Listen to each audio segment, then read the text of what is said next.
Assalamualaikum warahmatullahi wabarakatuh. Kita ketemu lagi dalam kuliah sistem operasi yang kali ini kita adakan secara online. Mudah-mudahan kita semua tetap diberikan kesehatan oleh Allah Subhanahu wa taala. Pada materi kali ini kita akan mempelajari tentang sinkronisasi proses. Ini masih berkaitan dengan thread ya, atau proses. Ada 3 subkategori atau sub materi ya pada sinkronisasi proses. Yang pertama adalah alat sinkronisasi, contoh sinkronisasi, dan deadlock. Kita akan membahas tentang alat sinkronisasi. Latar belakang sinkronisasi, proses yang concurrent ya, jadi tentang thread itu berkaitan thread atau pemrosesan paralel ini berkaitan dengan salah satunya berkaitan dengan concurrent proses, di mana sistem operasi atau dalam sebuah sistem operasi itu bisa terdapat beberapa banyak proses yang bekerja secara bersamaan atau terjadi saat bersamaan. Misalnya program-program yang jalan bersamaan atau sebuah program yang mempunyai beberapa proses yang bekerja. Nah, itu untuk saat ini sudah hal yang lumrah ya. Kemudian di sisi lain ada sebuah proses yang sifatnya independen atau independent proses. Adalah apa itu independent proses? Ini adalah proses yang tidak berpengaruh dan tidak mempengaruhi oleh proses lain atau terhadap proses lain. Jadi proses ini independen, tidak berpengaruh dan tidak mempengaruhi proses lain. Nah, ini disebut sebagai independent proses. Nah, ini tidak ada kaitannya dengan sinkronisasi karena dia berdiri sendiri. Kemudian ada proses yang sebaliknya bisa mempengaruhi proses lain atau terpengaruh oleh proses lain, yang berkaitan dengan eksekusi atau berkaitan dengan data. Nah, proses-proses ini bisa saling bekerja sama. Misalnya sebuah program ada beberapa proses atau beberapa program yang berbeda atau proses yang berbeda bisa melakukan kerjasama. Kerjasama ini bisa berupa sharing data, atau pembagian tugas, atau pengiriman informasi. Nah, proses ini juga bisa mempengaruhi proses lain dalam menggunakan informasi yang memang sengaja di-share, dibagi. Sebuah proses sengaja membagi datanya ke proses lain sehingga bisa diakses oleh proses yang lain yang sama-sama sedang berjalan. Nah, ini berkaitan dengan concurrent proses.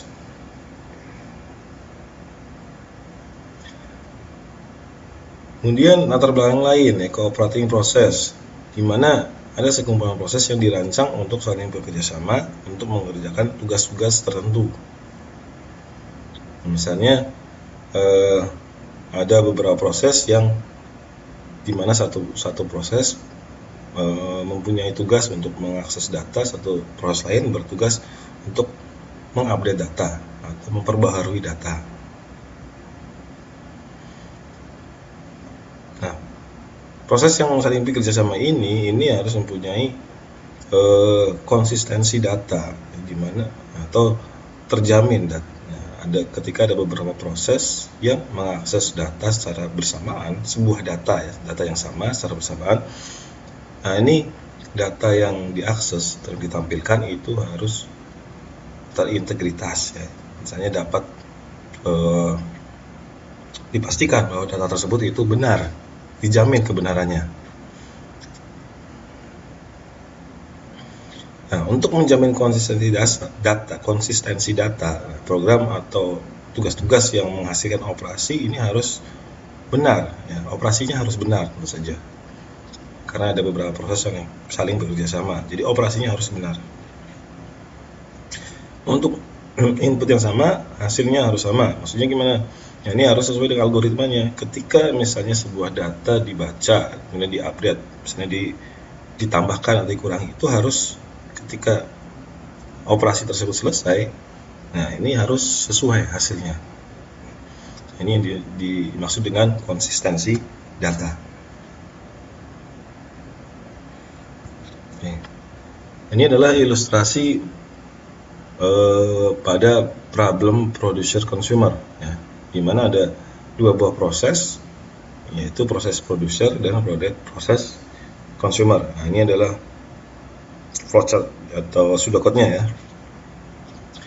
Nah, di mana producer ini akan mengakses buffer, ya. Kemudian dia akan melakukan increment data, ya, menghasilkan data misalnya. Produser ini menghasilkan data, kemudian proses kedua yaitu dari program consumer ini akan decrement, ya, atau menggunakan data, mengurangi data yang diambil dari buffer yang sama, ya, dari produser. Jadi produser ini menghasilkan data kemudian ditaruh di buffer, consumer itu mengambil data dari buffer untuk dikonsumsi. Nah, kalau kita perhatikan di sini ada variabel yang sama, ya, yaitu counter increment untuk produser dan decrement untuk consumer. Nah, counter increment ini bisa kita implementasikan sebagai berikut, di mana register 1 punya, ya, yang dimiliki oleh produser itu akan mengakses counter terlebih dahulu, mengecek counternya, nilai counter, kemudian baru dijumlahkan. Setelah itu hasil penjumlahannya disimpan kembali ke counter. Nah, untuk decrement atau pengurangan juga sama, register 2 yang dimiliki oleh consumer itu akan membaca nilai counter, ya. Kemudian register 2 mengurangi nilai dirinya dengan 1, kemudian hasilnya disimpan di counter. Nah, ini yang atas adalah increment yang dimiliki oleh produser, yang bawah yang dimiliki oleh consumer.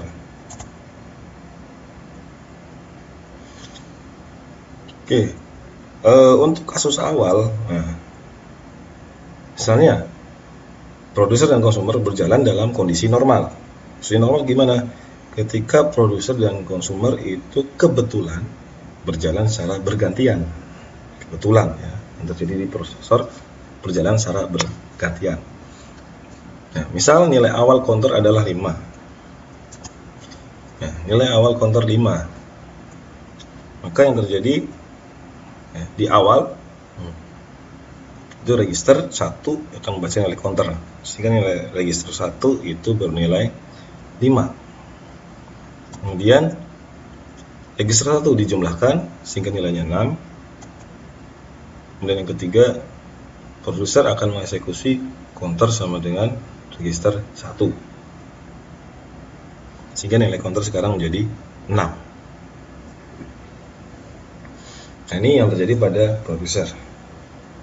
Dan berikutnya karena bergantian, setelah selesai baru consumer yang dieksekusi, yaitu register 2 membaca nilai counter yang nilainya 6. Register 2 sama dengan counter. Kemudian berikutnya register 2 akan dikurangi dengan 1, sehingga register 2 nilainya sekarang 5. Nah, kemudian eksekusi berikutnya adalah nilai register 2 disimpan ke counter, sehingga nilai counter sekarang menjadi 5. Ini adalah kondisi normal, ya, tidak ada kesalahan apapun. Bagaimana ketika proses produser dan consumer berjalan secara bersamaan, ya, counter increment dan counter increment, decrement dan increment itu masuk ke prosesor secara bersamaan, ya, tentu saja ada bergantian, ya, bergantian satu persatu. Nah, ini ketika hal itu terjadi, ini bisa terjadi sebuah kondisi yang dinamakan race condition. Apa itu race condition? Nah, race condition adalah keadaan di mana ada lebih dari satu proses, ya, bisa 2, bisa lebih, yang mengupdate data secara concurrent dan hasilnya bergantung pada urutan proses di CPU. Jadi ada beberapa proses yang mengakses data yang sama. Nah, mengakses data yang sama secara bersamaan. Nah, ini namanya race condition. Nah, ketika race condition terjadi, ini hasilnya itu tergantung kondisi antrian di CPU. Nah, di sini ada 6 ya, 6 perintah. Nah, ini perintah mana yang sampai di CPU dulu? Ini sangat tergantung. Bisa beda-beda hasilnya. Kalau urutan yang masuk itu berbeda. Nanti bisa dicoba dengan urutan yang berbeda dari contoh berikut. Bisa dicoba sendiri ya. Oke, ini contoh ketika urutannya seperti ini. Ya. Yang pertama, nilai counter tetap contohnya sama ya, yaitu diawali dengan nilai 5. Kemudian yang masuk ke CPU pertama adalah producer ya, itu register 1 sama dengan counter, sehingga nilai register 1 sekarang 5.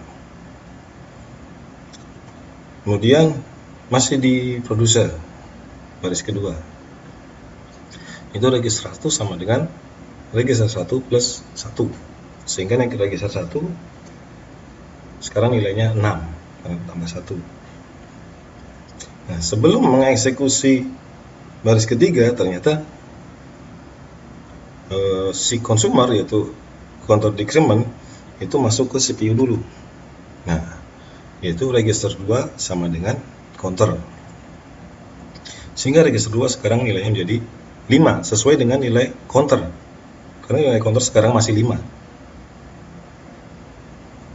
Nah, kemudian berikutnya adalah consumer mengeksekusi register 2 sama dengan register 1, sehingga register 2 sekarang nilainya menjadi 4. Nah, kemudian sebelum si consumer mengeksekusi baris terakhir, nah, CPU mengeksekusi baris terakhir dari producer, itu counter sama dengan register 1, sehingga counter sekarang nilainya jadi 6.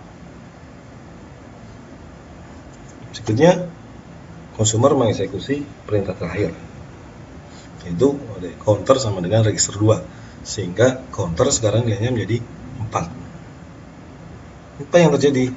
Nah, di sini ada ketidakkonsistensian data ya, ketika dua buah proses ini berjalan bersamaan dan terjadi race condition. Nah, ada ketidakkonsistensi data.